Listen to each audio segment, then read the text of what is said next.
Excuse me আপু, এই ঠিকানাটা কোথায় বলতে পারবেন? এ কথা বলার সাথে সাথে মেয়েটি আমার দিকে তাকালো। আমি তো সাথে সাথে ক্রাশ খেলাম। ওর থেকে চোখ ফেরাতেই পারছি না। মেয়ে তো নয় যেন একটা পরী আমার সামনে দাঁড়িয়ে আছে। এই যে মিস্টার, তা কি যেন বলছিলেন?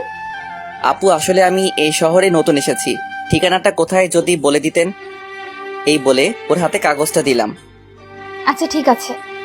তারপর মেয়েটা ঠিকানাটা হাতে নিয়ে কিছুক্ষণ দাঁড়িয়ে রইল। কি ব্যাপার, এতে তো আমাদের বাড়ির ঠিকানা লেখা আছে। সোজা গিয়ে ডান দিকে যাওয়ার পর 3 নম্বর বাড়িটা। ধন্যবাদ আপু। আচ্ছা আপনার নামটা কি জানতে পারি? নাম দিয়ে কি করবেন, যান বলছি এখান থেকে। ওরে বাবা কি রাগ, মনে হচ্ছে এখনই আমাকে কাঁচা খেয়ে ফেলবে। এই সামান্য কথায় এত রাগ দেখাতে হয় নাকি?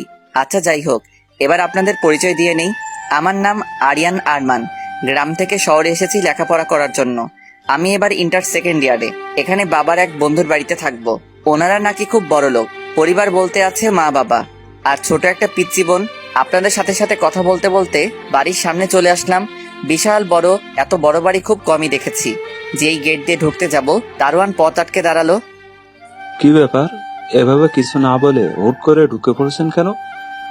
আসলে এই বাড়ির মালিকের সাথে কথা আছে, উনি আমাকে আসতে বলেছে। 1 মিনিট দাঁড়ান, আমি স্যারকে ফোন দিয়ে বলছি। আচ্ছা ঠিক আছে, দেখতে পারেন। তারপর দারোয়ান ফোন দিল। হ্যালো স্যার, গ্রাম থেকে একটা ছেলে এসেছে আর আপনার খোঁজ করছে। ওকে ভিতরে পাঠিয়ে দাও। ওকে স্যার, ঠিক আছে, পাঠিয়ে দিচ্ছি। আপনাকে ভেতরে যেতে বলেছে। তারপর আমি ভিতরে গেলাম। দরজা দিয়ে ভিতরে ঢুকতেই দেখি একটা লোক ভিতরে বসে পত্রিকা পড়ছে। আমাকে দেখেই দাঁড়ালো। আসসালামু আলাইকুম। ওয়ালাইকুম আসসালাম। তুমিই কি জামালের ছেলে? গ্রাম থেকে এসেছো? জি আঙ্কেল। তা বাবা বাইরে কেন, ভিতরে আসো। তারপর ভিতরে আসলাম, ওনার সাথে বসলাম। তোমার বাবা মা কেমন আছে? ভালো আছে। আপনি কেমন আছেন? এভাবে আঙ্কেলের সাথে বসে কথা বলছিলাম। কোথা থেকে একটা মহিলা এসে বলল, কি গো, তুমি কার সাথে কথা বলছো? তোমাকে বলেছিলাম না বাড়িতে মেহমান আসবে। ও কি তোমার সেই বন্ধুর ছেলে? এবার থেকে ও আমাদের সাথেই থাকবে।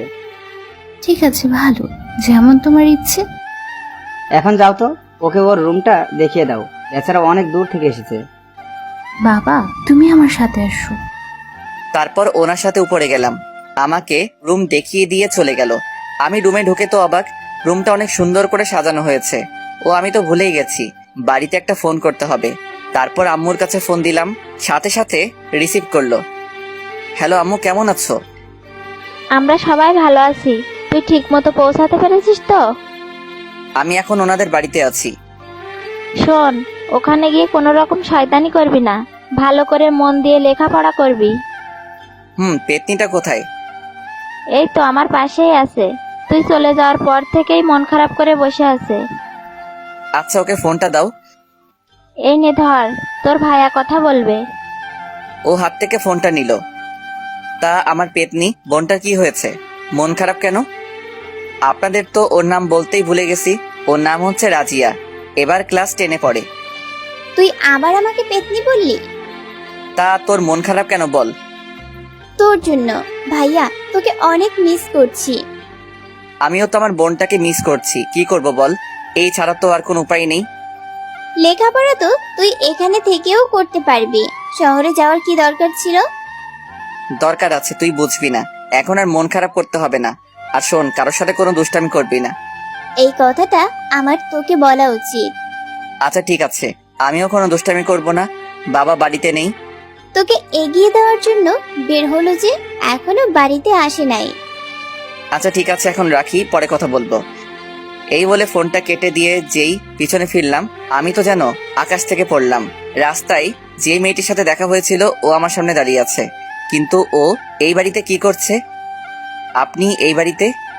আজব তো, আমার বাড়িতে আমি থাকবো না তো কে থাকবে? আপনার বাড়ি মানে? কই, তখন তো কিছু বলেননি। বলি নাই, বলার প্রয়োজন মনে করি নাই।